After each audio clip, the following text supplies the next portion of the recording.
ರಾಜ್ಯದಲ್ಲಿ ಏಪ್ರಿಲ್ 15ರಿಂದ ಶಿಕ್ಷಕರಿಗೆ ಮೂರನೇ ಗಣತಿ ಹೊಣೆ.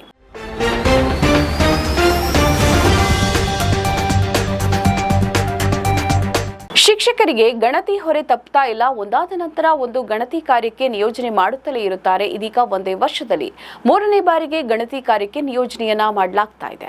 ರಾಜ್ಯದಲ್ಲಿ ಏಪ್ರಿಲ್ 15ರಿಂದ ಮೇ 15ರವರೆಗೆ ಮನೆಗಳ ಪಟ್ಟಿ ಮತ್ತು ವಸತಿ ಗಣತಿ ಪ್ರಕ್ರಿಯೆ ನಡೀತಾ ಇದೆ. ಈ ಗಣತಿ ಕಾರ್ಯಕ್ಕೆ ಶಿಕ್ಷಕರನ್ನು ಬಳಸಿಕೊಳ್ಳುವಂತೆ ಜನಗಣತಿ ನಿರ್ದೇಶನಾಲಯ ಸೂಚನೆ ನೀಡಿದೆ. ಈ ಮೂಲಕ ಒಂದು ವರ್ಷದಲ್ಲಿ ಮೂರನೇ ಬಾರಿಗೆ ಗಣತಿದಾರರಾಗಿ ಕೆಲಸ ನಿಭಾಯಿಸುವ ಹೊಣೆ ಶಿಕ್ಷಕರ ಹೆಗಲೇರಿದೆ.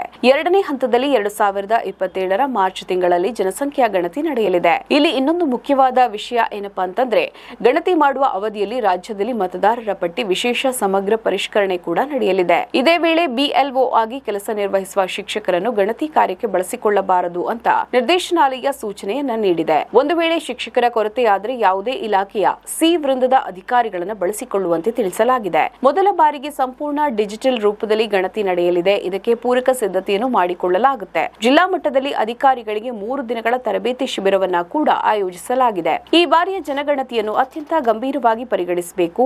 ಈ ಹಿಂದಿನ ಸಾಮಾಜಿಕ ಮತ್ತು ಆರ್ಥಿಕ ಗಣತಿಯ ಸಮಯದಲ್ಲಿ ಎದುರಾದ ತಾಂತ್ರಿಕ ಸಮಸ್ಯೆಗಳು ಮತ್ತು ಅವಲಂಬನೆಯನ್ನು ನೆನಪಿಸಿ ಅಧಿಕಾರಿಗಳು ಸ್ವತಃ ಗಣತಿ ಕಾರ್ಯದಲ್ಲಿ ತೊಡಗಿಸಿಕೊಂಡು ತರಬೇತಿ ಪಡೆಯಬೇಕು ಅಂತ ಜಿಲ್ಲಾಧಿಕಾರಿ ಜಿಎಂ ಗಂಗಾಧರ ಸ್ವಾಮಿ ಹೇಳಿದರು. ತಾಲೂಕು ಮಟ್ಟದಲ್ಲಿ 100 ಜನರ ಗುಂಪಿಗೆ ಒಟ್ಟಾಗಿ ತರಬೇತಿ ನೀಡುವ ಬದಲು ಸಣ್ಣ ತಂಡಗಳನ್ನು ರಚಿಸಿ ಅತ್ಯಂತ ನಿಖರವಾಗಿ ತರಬೇತಿಯನ್ನ ನೀಡಬೇಕು. ಗಣತಿಯಲ್ಲಿ ತಹಶೀಲ್ದಾರರು ಮತ್ತು ನಗರ ಸ್ಥಳೀಯ ಸಂಸ್ಥೆಗಳ ಅಧಿಕಾರಿಗಳ ನಡುವೆ ಉತ್ತಮ ಸಮನ್ವಯತೆ ಇರಬೇಕು. ಯಾವುದೇ ಗೊಂದಲಗಳಿಗೆ ಒಳಗಾಗದೆ ಜನಗಣತಿಗೆ ಸಂಬಂಧಿಸಿದ ಕೈಪಿಡಿಗಳನ್ನು ಕೂಲಂಕುಷವಾಗಿ ಓದಿಕೊಳ್ಳಬೇಕು. ಭಾರತದ ಬಹುನಿರೀಕ್ಷಿತ 16ನೇ ಜನಗಣತಿ ಪ್ರಕ್ರಿಯೆಯು ಈಗ ಅಧಿಕೃತವಾಗಿ ಚಾಲನೆ ಪಡೆಯುತ್ತಾ ಇದೆ. ಇದು ದೇಶದ ಮೊದಲ ಸಂಪೂರ್ಣ ಡಿಜಿಟಲ್ ಜನಗಣತಿಯಾಗಿದೆ. ಮೊದಲ ಹಂತದಲ್ಲಿ ಮನೆಗಳ ಪಟ್ಟಿ ಮತ್ತು ವಸತಿ ಗಣತಿ ಕೈಗೊಳ್ಳಲಾಗುತ್ತೆ. ಈ ವೇಳೆ ಮನೆಗಳ ಸಂಖ್ಯೆ, ಗೋಡೆ, ಚಾವಣಿಯ ನಿರ್ಮಾಣಕ್ಕೆ ಬಳಸಿದ ವಸ್ತುಗಳು, ಕುಡಿಯುವ ನೀರು, ಶೌಚಾಲಯ, ವಿದ್ಯುತ್ ಮತ್ತು ಮನೆಯಲ್ಲಿರುವ ಸೌಲಭ್ಯಗಳಿಗೆ ಮಾಹಿತಿ. ಹಂತ 2ರಲ್ಲಿ ಜನಸಂಖ್ಯಾ ಗಣತಿ ನಡೆಯಲಿದೆ. ಈ ಹಂತದಲ್ಲಿ ಪ್ರತಿ ವ್ಯಕ್ತಿಯ ವಯಸ್ಸು, ಲಿಂಗ, ಶಿಕ್ಷಣ, ಉದ್ಯೋಗ, ಧರ್ಮ ಮತ್ತು ಭಾಷೆಯಂತಹ ವೈಯಕ್ತಿಕ ವಿವರವನ್ನ ಸಂಗ್ರಹಿಸಲಾಗುತ್ತೆ. ನಮ್ಮ ಈ ವಿಡಿಯೋ ನಿಮಗೆ ಇಷ್ಟ ಆದಲ್ಲಿ ಲೈಕ್ ಮಾಡಿ, ಶೇರ್ ಮಾಡಿ, ಕಮೆಂಟ್ ಮಾಡಿ ಮತ್ತೆ ಸಬ್ಸ್ಕ್ರೈಬ್ ಮಾಡಿ.